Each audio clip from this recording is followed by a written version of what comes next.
आध्यात्मिक प्रगति का लक्षण क्या है? लक्षण ये है, यस्मान्नोद्विजते लोकः लोकान्नोद्विजते च यः। जो व्यक्ति सबके साथ बहुत सहजता से रह सकता है, वह व्यक्ति अपने व्यक्तित्व का समापन कर चुका है। सबके साथ सहजता से रहना माने क्या? बच्चों के साथ बच्चा बन करके रहना, जवानों के साथ कोका कोला हाय हाय बन करके रहना, और जो सिंसियर साधक है उनके साथ उतनी ही डेप्थ से रहना, और ये सब काम करते हुए उसमें सहजता और सरलता जब आ जाए तब समझ लेना कि उस साधक का जो व्यक्तित्व है वो समाप्त हो गया है और उसी के स्थान से अब परमात्मा की अभिव्यक्ति हो रही है। जैसे देखो, जब बिजली ये बल्ब से गुजरती है तो उसको प्रकाश के रूप में अभिव्यक्त होने के लिए कोई विशेष प्रयत्न नहीं करना पड़ता। वही बिजली जब यह माइक से गुजर रही है तो इस आवाज को बड़ा करने के लिए उस बिजली को कोई विशेष प्रयत्न नहीं करना पड़ता। तो प्रयत्न रहित परफेक्ट जीवन ही इस कर्मयोगी के जीवन की सुंदरता है। और ये करने के लिए दो बातें हैं, मुक्त संग समाचर। तो जहां हम है उस काम को एकदम एकाग्रता से और इतना सुंदर करे कि उस कर्म करने में और करने के बाद मन प्रसन्न हो जाए, और अपने मन की प्रसन्नता का जो सर्टिफिकेट है वो गवर्नमेंट या कोई भी यूनिवर्सिटी हमको जगत में नहीं दे सकती। क्योंकि एक बार आपको समझो पद्मश्री मिल गई, दूसरी बार दिमाग में आता है यदि गवर्नमेंट ये नहीं करेगी तो मैं पद्मश्री वापस कर दूंगा। गवर्नमेंट कहते लाओ हम किसी दूसरे को दे देंगे। तो जो व्यक्ति दूसरे के कहने के कारण अच्छा बनता है वो अच्छा नहीं होता, और जो व्यक्ति अपने ज्ञान से अपनी अनुभूति से इसमें निष्ठावान है वो दूसरों पर अवलंबित नहीं रहता। और इसके लिए ये सिद्धांत है, यज्ञार्थात् कर्मणोऽन्यत्र लोकोऽयं कर्मवन्दनः तदर्थम कर्म कौन्तेय मुक्त संगः समाचर। So let us be sincere in every little thing that we do, and yet let us not be serious even an iota in whatever we are doing. In that alone the perfection is manifested as a way of life. उसमें फिर किसी प्रकार से खटपट नहीं होती। अच्छा, ये बताने के बाद अब भगवान श्री कृष्ण इस सृष्टि पर हमारा ध्यान देते हैं कि हे अर्जुन, ये जो मैंने तुमको सिद्धांत बताया है ये चारों तरफ अभिव्यक्त हो रहा है, उसको जरा देखे। सह यज्ञा प्रजा सृष्ट्वा पुरोवाच प्रजापतिः अनेन प्रसविष्यध्वम् एषवोस्त्विष्ट कामधुक।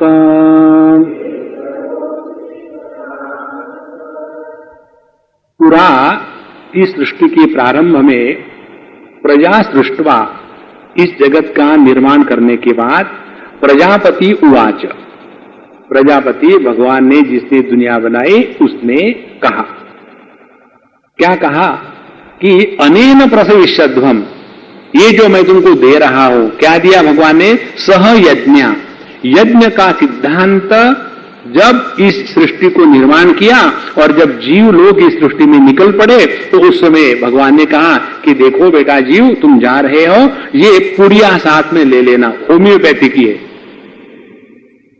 और इसमें क्या लिखा है? इसमें यज्ञ की सिद्धांत की सूक्ष्मता लिखी है और इसको अपने जीवन में उतारो। अनेन प्रसविष्यध्वम्, इसके द्वारा तुम अपना उद्धार करो, इसके द्वारा तुम अपने जीवन में प्रगति प्राप्त करो, इसके द्वारा तुम अपने जीवन को बहुत बढ़ाओ। अनेन प्रसविष्यध्वम् एष वहां अस्तु कामधुक्, क्योंकि यह जो यज्ञ का सिद्धांत है यह कामधेनु के जैसा है। कामधेनु यह एक गाय वशिष्ठ ऋषि के पास थी और वशिष्ठ जी अपने आश्रम में रहते थे और बड़े आराम से सब कुछ चलता था।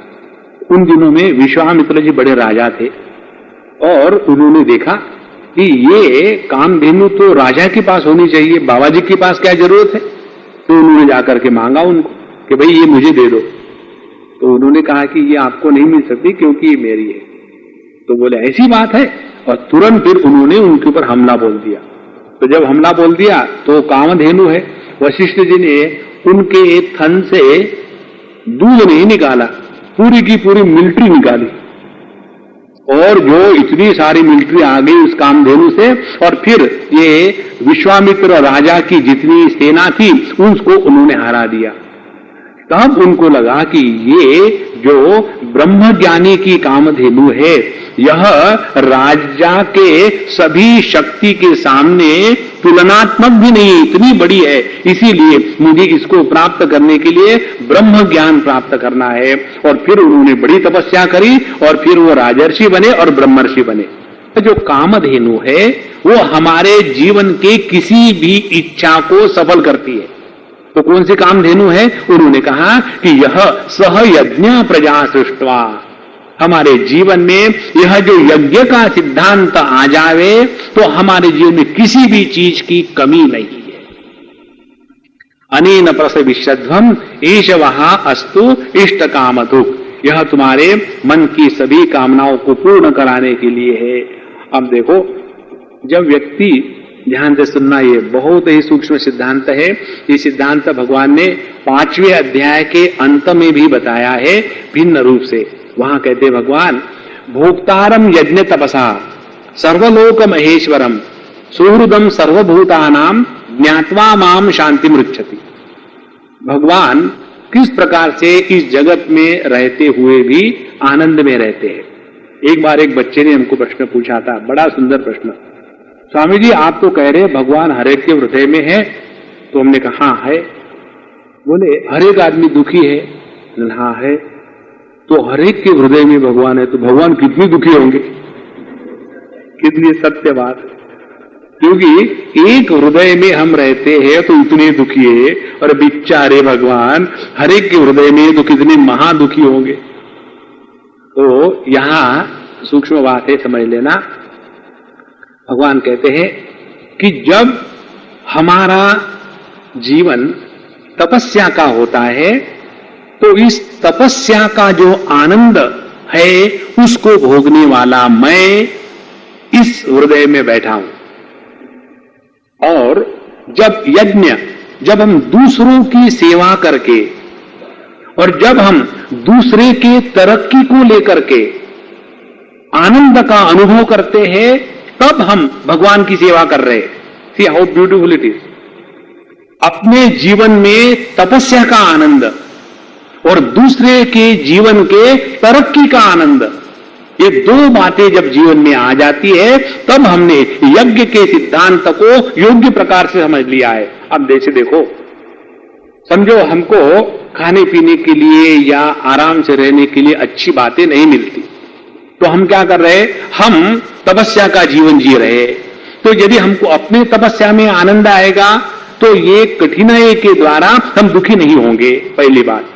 दूसरी बात, यदि हम दूसरे के जीवन की तरक्की को लेकर के आनंद का अनुभव कर सकेंगे तो जितने अच्छे बड़े पढ़े लिखे और अमीर लोगों को देखेंगे तो उनको देख करके मन प्रसन्न होगा, क्योंकि देखो भगवान ने उसको कितना दिया है, बहुत बढ़िया है। तो ऐसा व्यक्ति जीवन में दुखी हो ही नहीं सकता। हम लोगों की स्थिति क्या है? इसके पास बहुत सारा पैसा हो गया, सब शाम है, भगवान कृष्ण का भक्त है ना, हम तो राम के भगत है, हमको वो कृष्ण का कन्हैया का वो श्याम का धंधा पसंद नहीं। तो किसी की अच्छाई देखी, किसी की अमीरी देखी, किसी का तरक्की का मूड देखा तो मन में दुख हो गया। और इस जगत में बहुत लोग तरक्की करेंगे और हम बहुत दुखी होंगे। अब इसको उल्टा कर ले, यदि अपने जीवन की तपस्या में आनंद और दूसरे के जीवन की जो प्रॉस्पेरिटी है उसमें आनंद आने लग जाए तो हम चाहे तो भी दुखी नहीं हो सकते। और इसी को कहते हैं परमात्मा का अनुभव।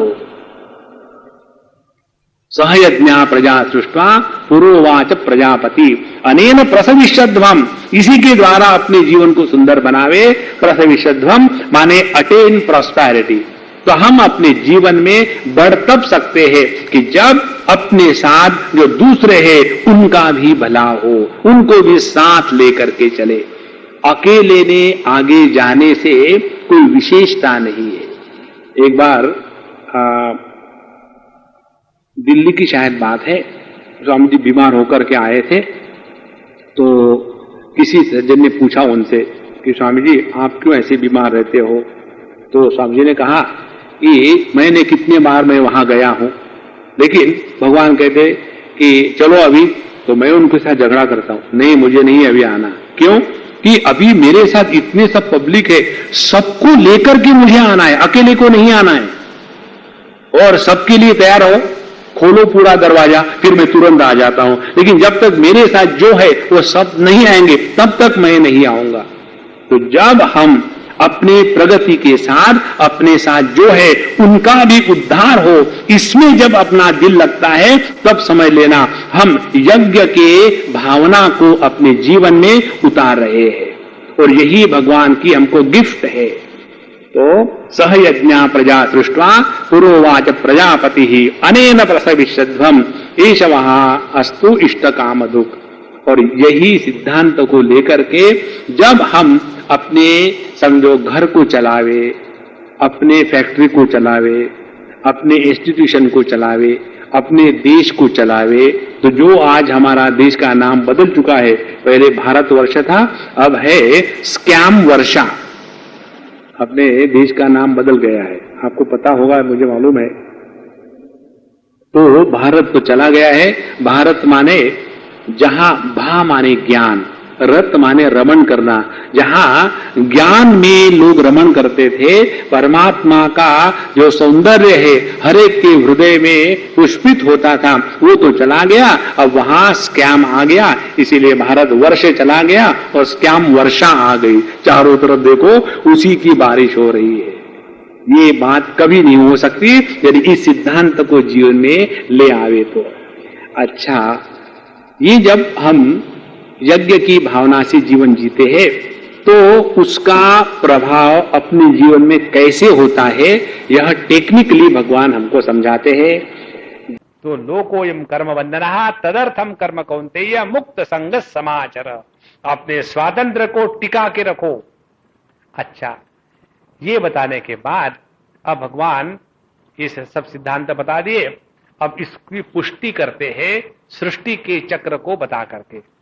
10वां अध्याय 10वां श्लोक, सह यज्ञा प्रजा सृष्ट्वा पुरोवाच प्रजापति अनेन प्रसविष्यध्वम एष वोस्त्विष्ट कामधुक।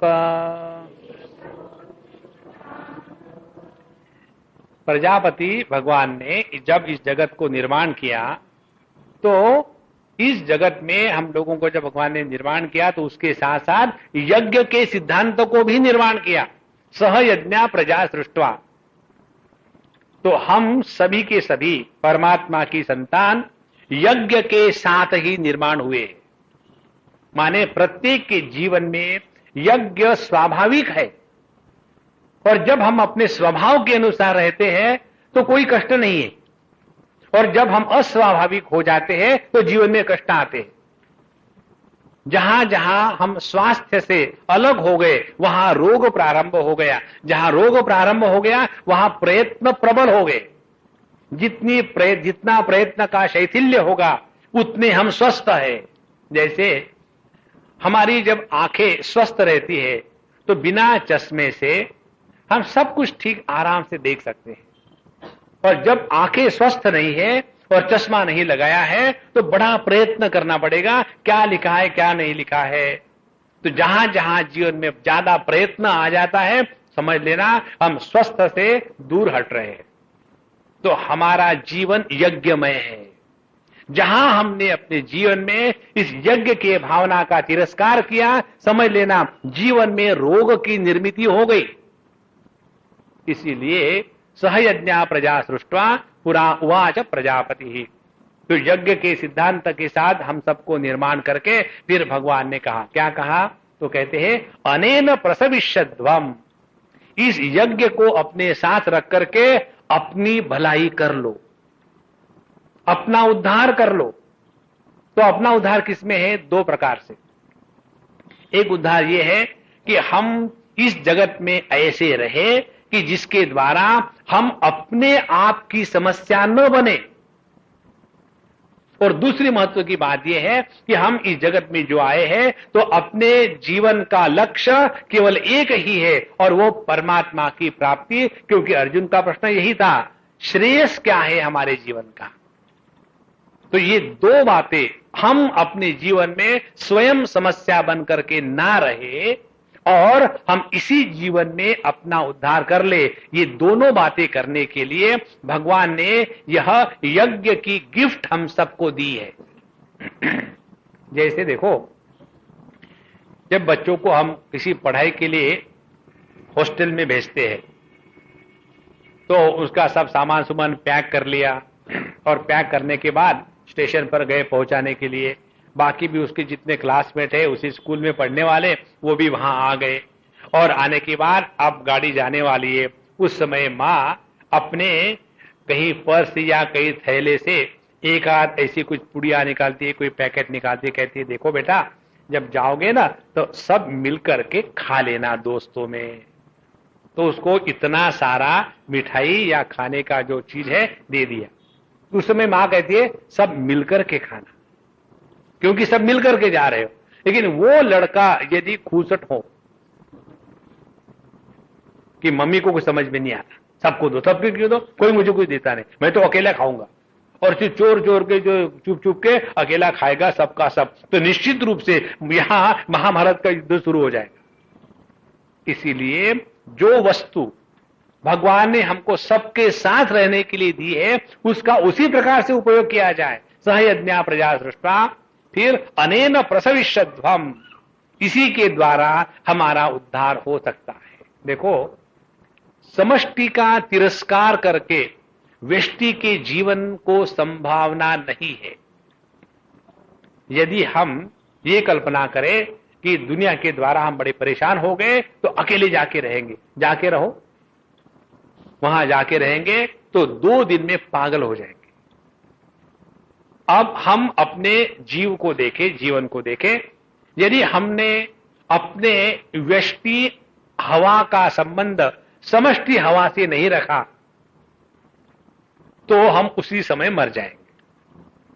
यदि जो हमारे शरीर की व्यष्टि उष्णता है, गर्मी है, उसका यदि समष्टि के साथ संबंध नहीं रखा तो जीवन संभव नहीं है। उसी प्रकार से हमारा जो जीवन है वो सबके साथ रहने में ही सफल है। जितनी ये बात समझ में आएगी उतना हम सबके साथ रह करके आगे बढ़ेंगे। अनेन प्रसविष्यध्वम, और कहते हैं एष वहा अस्तु इष्ट कामधुक, और यही तुम्हारी मनोकामना पूर्ण करने वाली कामधेनु है। कामधेनु कौन सी है? ये कामधेनु गाय वशिष्ठ ऋषि के पास थी और हमारे विश्वामित्र जी उस समय राजा थे। वो चाहते थे कि ये तो बात राजा के पास होनी चाहिए, ये तो बाबा जी के पास क्या काम है। फिर उनको ऊपर हमला बोल दिया तो उन्होंने उसी गाय में से अनेक प्रकार के सैन्य निकाल करके उनको हरा दिया। माने इष्ट कामधु का तात्पर्य हो गया हमारी सभी की सभी इच्छाएं पूरी होगी यदि हम अपने आप को सबके साथ मिलकर के चलाए तब। एक ये सॉफ्टवेयर की कंपनी है, उसके एक सज्जन हमारे मित्र है। तो हमने कहा भाई तुम्हारा कैसा चल रहा बिजनेस? बोले स्वामी जी ठीक ठाक है। हमने कहा कुछ विशेष बात बताओ अपने कंपनी की, क्या विशेष बात है? तो उसने बताया स्वामी जी हमारे जो मैनेजिंग डायरेक्टर है उसका जो ड्राइवर है वो मिलियनर है। मैं कैसे संभव है? बोले हमारा जो मैनेजिंग डायरेक्टर है उसका सिद्धांत ये है कि मैं अपने कंपनी के प्रत्येक व्यक्ति को अमीर से अमीर बनाना चाहता हूं। देखो, जिस व्यक्ति का मैनेजिंग डायरेक्टर का ऐसा विचार होगा ऐसे कंपनी के सभी लोग अपने आप को उस कर्म में लगा देंगे।